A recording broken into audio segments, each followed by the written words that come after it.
欢迎来到热点新闻频道，请订阅并关注以获取最新资讯。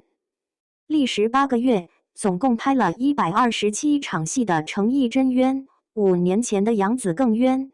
2024年原本注定是程毅事业在攀高峰的一年，凭借《莲花楼》获得亚洲电视大奖最佳男主角提名，他成为唯一入围的85后大陆演员。而《富山海》更是被视为他突破演技天花板的关键之作。然而，距离杀青已有8个月，本应在5月20日登陆平台的《富山海》，却因为合作演员李凯欣的辱华言论被紧急撤档，全网下架预告。人民日报删博，央视撤出，播出平台急速止损。这一系列操作，仿佛一夜之间将程毅8个月的付出打入冰窟。他一人分饰3角，共拍127场戏的心血，顷刻化为泡影。网友一语中的：程毅这次是真冤。10年磨一剑，努力换来锅从天上来。从中戏毕业的程毅，出道伊始并未有过横空出世的高光。他曾在《唐宫美人天下》中演默默无闻的小侍卫，在《青云志》里给李易峰作配，一度被调侃为脸熟却叫不上名字的男演员。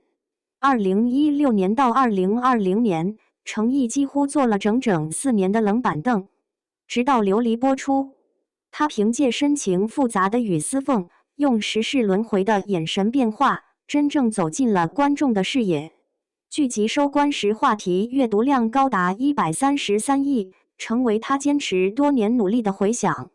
古装剧天花板的称号并非虚名，但程毅并未在舒适圈固步自封。2023年《莲花楼》中，他饰演身患重疾却洒脱如风的李莲花。为演出病弱感，他提前3个月学习古琴，专门训练气声、吐字，最终呈现出教科书级别的演技。而在《底线》中饰演法官周易安，他又让人看到他驾驭现代题材的扎实功底。一步一个脚印，程毅用实际行动证明他是靠作品立身的演员。正因如此，《富山海》的翻车对他而言无异于灭顶之灾。富山海，一场被资本玩弄的梦。富山海原本被业内看好为程毅的转型之作，剧中他一人饰演3个性格截然不同的角色：温润如玉的萧明明，心机深沉的李晨舟，桀骜不驯的萧秋水。人物跨度之大，演技挑战之高，被认为足以让程毅从流量小生跃升为真正意义上的实力派演员。但谁能想到，一部诚意满满的作品，最终却毁在一个家系资源咖的手中。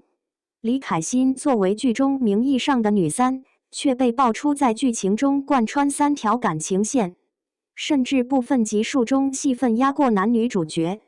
原因无他，他是出品公司之一欢瑞世纪新签下的艺人，公司为捧新人不惜加戏换结构。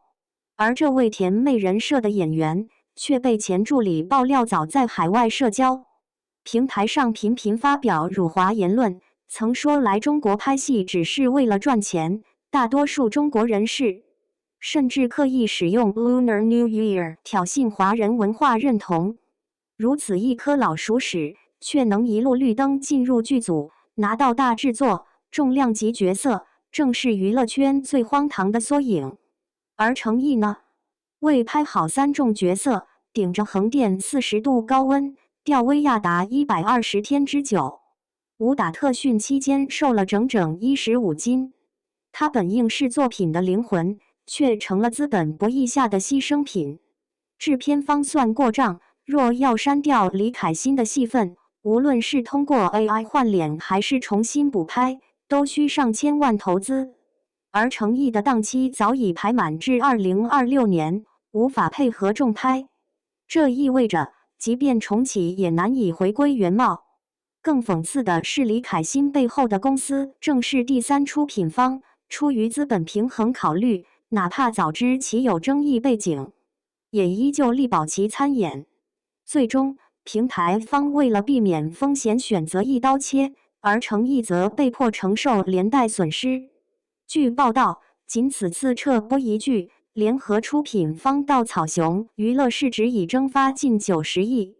作为男主角的程毅，商业价值遭遇重创，却毫无还手之力。5年前的杨紫，如今的程毅。程毅如今的遭遇，仿佛是5年前杨紫在青簪行事件的重演。2019年，杨紫为接拍青簪行倾注全部热情，她在片场写下全力以赴4个字，视为演员信条。为演好探案女官黄子霞，她提前学习验尸常识，常常与导演讨论角色到深夜3点。然而，因男主吴亦凡陷入丑闻，剧集被平台永久搁置。即便后来更换男主重拍，至今仍未播出。那段时间，他曾被冷嘲望男主体质失灵，明明演技在线，却因搭档的问题导致口碑受损。与程毅一样，他们都把认真演戏当作职业信仰，却在资本运作、艺人丑闻的夹缝中被迫背锅。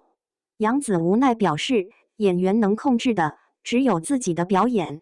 这句话道尽了所有敬业演员的辛酸。如今，程毅一人扛起127场戏的负山海，如同杨紫曾背负的3万多字台词，一样真实，一样沉重。网友感慨：顶流的命，怎么总是被别人的错误买单？4. 制度漏洞，谁该为程毅们的遭遇负责？李凯欣事件的爆发，彻底暴露了娱乐圈早已存在的系统性问题。一个在海外平台屡次发表辱华言论的艺人，居然能轻松进组，占据核心戏份，这背后折射的是行业对艺人背景调查的严重缺失，更是资本只认利益，不问是非的冷漠现实。当艺人以作品说话，却无法保障最基本的播出权利；当演员一腔热血，却频频被他人失德牵连，谁来为这些努力者撑起一把伞？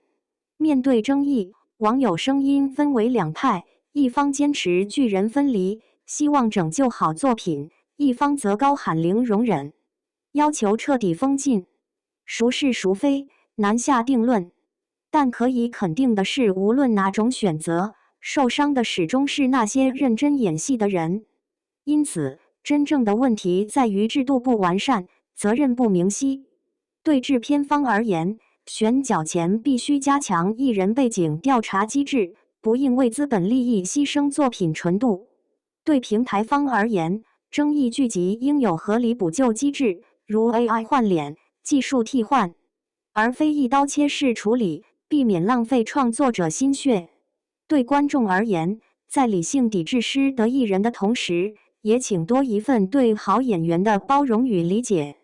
据传，程毅团队已正式进入法律程序寻求维权，而杨紫的青簪行也终于传出排期消息。尽管过程漫长，但这至少是一种希望。我们始终相信，那些用10年磨一剑的演员，不该被冤屈埋没；那些用角色打动观众的人，也值得被世界温柔以待。正如程毅在采访中说的，演员能做的，就是把每一个角色刻进观众的心里。这份初心，既是对职业的尊重，也是对观众的承诺。